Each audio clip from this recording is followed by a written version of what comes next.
Hey guys, it's Priyanshu, welcome back to another episode of football daily.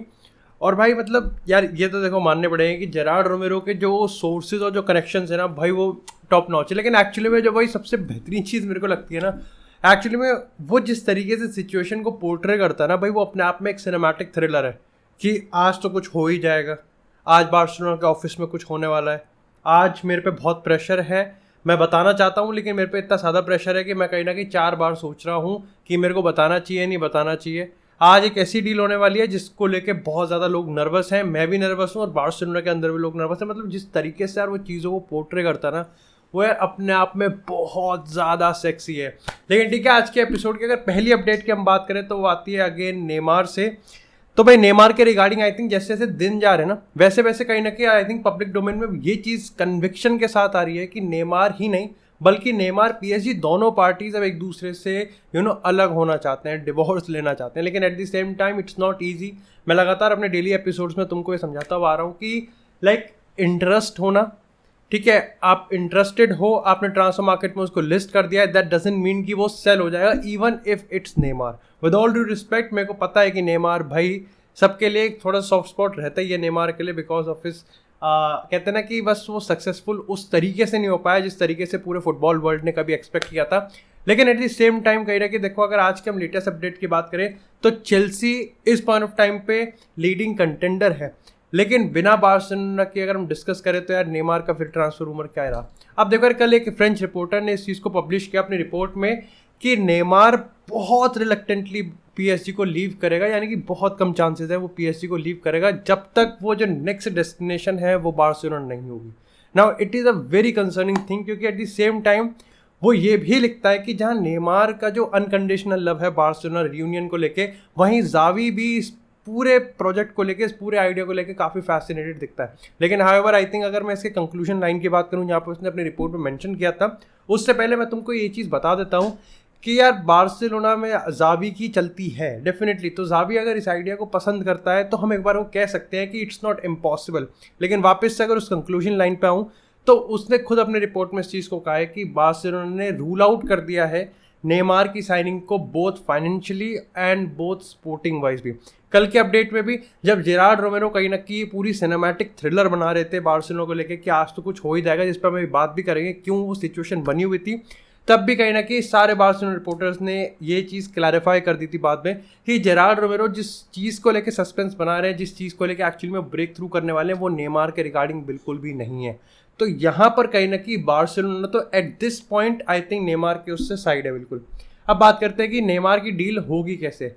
अब कहीं ना कहीं अगर चेल्सी की बात करें तो देखो यार 35 मिलियन सैलरी है यहाँ पर नेमार की, जो कि बहुत ज़्यादा है। और ऐसे में कहीं ना कहीं, लेकिन एक बात ये भी सच है कि जितने भी रिपोर्टर्स ये चीज़ कह रहे हैं, जितने भी रिपोर्ट्स ये चीज़ पब्लिश करने की कोशिश कर रही है कि नेमार की जो लोन डील है ना उसका पूरा पैसा पीएसजी दे देगी, भाई ऐसा बिल्कुल भी नहीं होगा। एटलीस्ट अभी तो ये आउट ऑफ पिक्चर सिनेरियो है कि नेमार एक लोन डील में घुस जाएगा, बिल्कुल सही है। लेकिन नेमार की जो सैलरी है वो पूरी की पूरी पीएसजी देगी या फिर 70% देगी। फिर उसका मतलब उसका पर्पज़ ही क्या रह जाएगा ना, फिर नेमार को निकालना ही थोड़ी है। लाइक नेमार को कोई बस वो नेमार कोई लाइक बैक्टीरिया या पैरासाइट थोड़ी है कि वो उसे बस बीमारी की तरह बाहर निकाल दो। It's about the financial reason, और फाइनेंशियल रीज़न के तौर पे फिर वो चाहेंगे कि जिस क्लब में नेमार जा रहा है वो उसकी मेजॉरिटी ऑफ द सैलरी पे करे। लेकिन इसी के साथ एपिसोड में आगे जाने से पहले let's talk about mad about sports. तो भाई सैटरडे को और संडे को इनकी 2 दिन की वर्कशॉप है। डू मेक श्योर कि यार तुम इनको रजिस्टर करो यार। 1000 रुपये का कोर्स तुमको डिस्काउंट लगा के 299 का मिल रहा है। और भाई पूरे चांसेस है कि तुमको 4 लपाटे भी वहाँ वर्कशॉप में मिलने वाले हैं। मैं भगवान से प्रार्थना करूँगा भाई ये मेरे से सवाल ना पूछ लें। नहीं देखो यार, देखो मतलब क्लास में पीछे लास्ट बेंच पे खड़े होकर जब मेरे को क्लास से बाहर करता था तब अच्छा लगता था, तब स्टाइल था मेरा। बात तो सही है लेकिन अब अच्छा नहीं लगेगा बिल्कुल भी, ऐसे सब्सक्राइबर्स के सामने मेरे को ऐसे जलील किया जाएगा, है ना। तो बट ठीक है, जो भी हो देखेंगे, पढ़ेंगे बढ़ेंगे। लेकिन डू मेक श्योर कि यार तुम इस ज़रूर मेरे दिए गए लिंक पर जाकर रजिस्टर करो। फुटबॉल को अगर तुम क्यूरियोसिटी देखते हो या फिर डेफिनेटली अपना प्रोफेशनल फील्ड या फिर एक साइड प्रोफेशनल फील्ड भी अगर तुम देखते हो तो मैड अबाउट स्पोर्ट्स तुमको एक्सट्रीमली लेवल पे हेल्प कर सकता है। सो डू मेक श्योर कि मेरे दिए गए लिंक पे जाकर ज़रूर सब्सक्राइब करें। और भाई इसी के साथ भाई मेरा पूरा सेटअप यहाँ पर कंप्लीट हो चुका है। तो आज से मोस्ट प्रोबेबली हम लोग रोज गेमिंग लाइव स्ट्रीम करेंगे। और साथ ही साथ जो मेरा सेकंड चैनल है भाई उसका लिंक भी मैंने दे रखा है, तो उसको भी सब्सक्राइब करो। वहाँ पर भी तुमको अलग अलग तरह के गेम्स खेलता हुआ दिखूंगा मैं। अब आते हैं अपने वापस एपिसोड पर। लेकिन इसी के साथ यार बात करते हैं अपनी नेक्स्ट अपडेट की, जो कि आती है यहाँ पर लेवेंडोव्स्की से। ये मामला ना अब कहीं ना कहीं फन नहीं रहा। अब इसमें फन खत्म हो गया। पता है अब क्या, अब दिक्कत पता है क्या होगी? अब प्रॉब्लम ये है कि अब जो भी कुछ होगा ना, या तो वो लेवेंडोव्स्की को बैट पोर्ट्रे करेगा, या वो बार्सिलोना को बैट पोर्ट्रे करेगा, या फिर बायर्न को बैट पोर्ट्रे करेगा। लाइक किसी की ना किसी की तो इज्जत तो उछल रही है मार्केट में। अब अगर करंट सिचुएशन की हम बात करें तो सबसे पहले तो भाई कल लेवेंडोव्स्की और ज़ावी एक ही रेस्टोरेंट में थे, and it is clarified by Gerard Romero as well. And कई बार्सिलोना के रिपोर्टर्स ने भी इस चीज़ को कल ब्रेक थ्रू करा था कि दोनों के दोनों एक रेस्टोरेंट में थे। तो कह सकते हो कि बाकी कुछ भी होता रहा है, उनकी बायर्न से कुछ भी लड़ाई हो रही हो लेवेंडोव्स्की की, बट बार्सिलोना से वो कहीं ना कहीं पूरी तरीके से टच में है। एंड आई थिंक जब आप लेवेंडोव्स्की से कोई एक्शन आप एक्सपेक्ट करते हो ना कि आप बहनचोद लेवेंडोव्स्की ने ये कर दिया वो कर दिया, तो हम कह सकते हैं कि डेफिनेटली बार्सिलोना को उसके बारे में पता है। अब बात करते हैं यहाँ पर बायर्न के खेल की।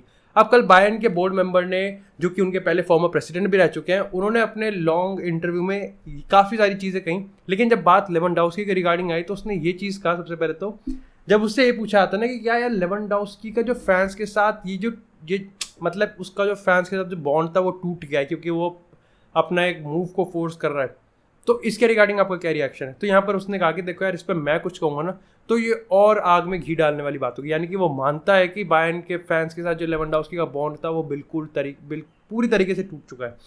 इसी के साथ यहाँ पर अगर दूसरे सवाल की बात करें तो वो आती है यहाँ पर स्ट्राइक को लेके।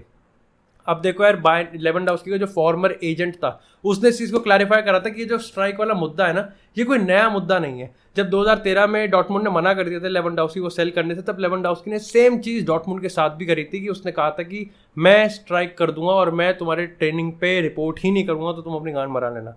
तो ये कहीं ना कहीं अगर वो धमकी बायर्न को दे रहा है तो इसमें पूरी सच्चाई है, पूरा थॉट प्रोसेस है कि वो ये चीज़ कर सकता है बायर्न के साथ। अगेन दो रिएक्शंस बार्सिलोना नहीं चाहती, बार्सिलोना अवॉइड करना चाहती है बकचोदी, क्योंकि मैंने तुमको पहले भी बताया है कि बायर्न बार्सिलोना के बीच का जो रिलेशन है ना उसको खराब नहीं करना चाहती बार्सिलोना किसी भी तरीके से।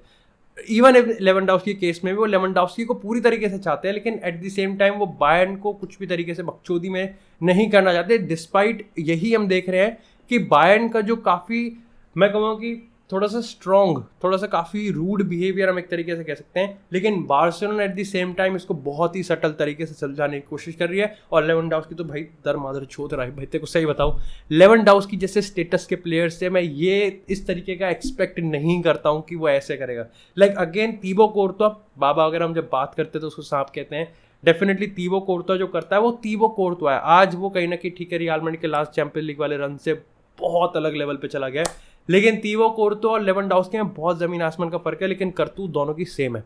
लेकिन इसी के साथ अगर बात करें यहाँ पर बायर्न के रिप्लाई की, तो बायर्न ने सिंपल कह दिया कि भाई वो इस तरह से हमसे डरा नहीं सकता। सिंपल सी बात है, वो कुछ भी नहीं कर सकता। अगर वो स्ट्राइक करेगा तो वो अपनी ही इमेज डाउन करेगा। उसने कहा कि अगर तुम बायर्न के सीईओ की बात करो, बायर्न के प्रेसिडेंट की बात करो, बायर्न के किसी भी हायर ऑफिशियल की बात करो, तो जिसने भी लेवेंडोव्स्की के रिगार्डिंग कमेंट किया, सबका सार एक ही बनता है कि लेवेंडोव्स्की का जो पूरा कॉन्ट्रैक्ट है वो अपना यहीं गड़ेगा, वो यहीं अपनी कब्र खुदवाएगा।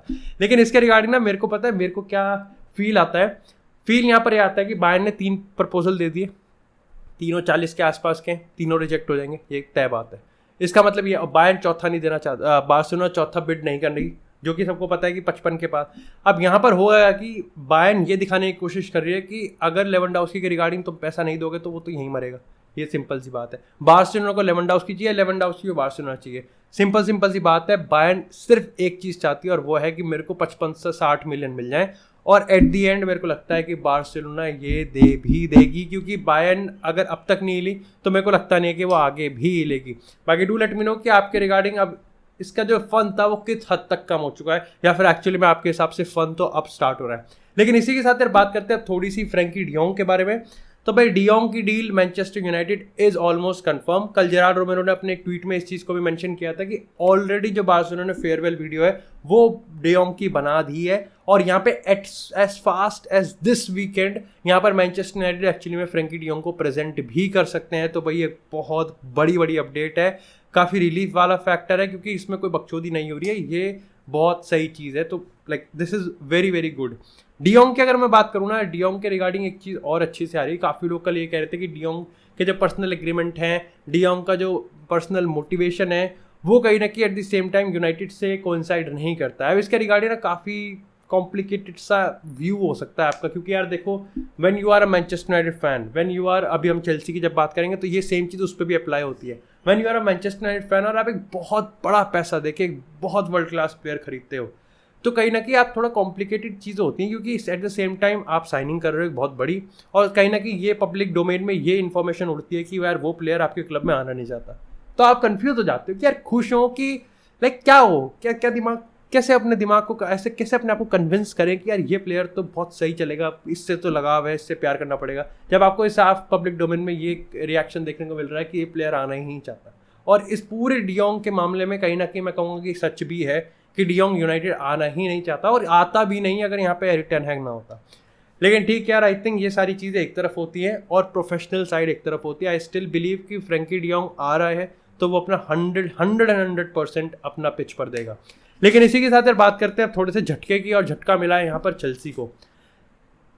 एकदम से वक्त बदल दिया, जज्बात बदल दी जिंदगी, मतलब यार हद हो गई। मतलब देखो, सबसे पहले तो हमको इसमें 3 क्लब, बार्सिलोना, चेल्सी और आर्सेनल पूरे एग्रेसिव वे में जा रही थी। आर्सेनल ने दिखाया पैसों का धौंस, फिर उसने चेल्सी ने कहा कि रुक जा बेटा रुक जा, शांति रख, हम पे ज़्यादा पैसे हैं तो उड़ मत।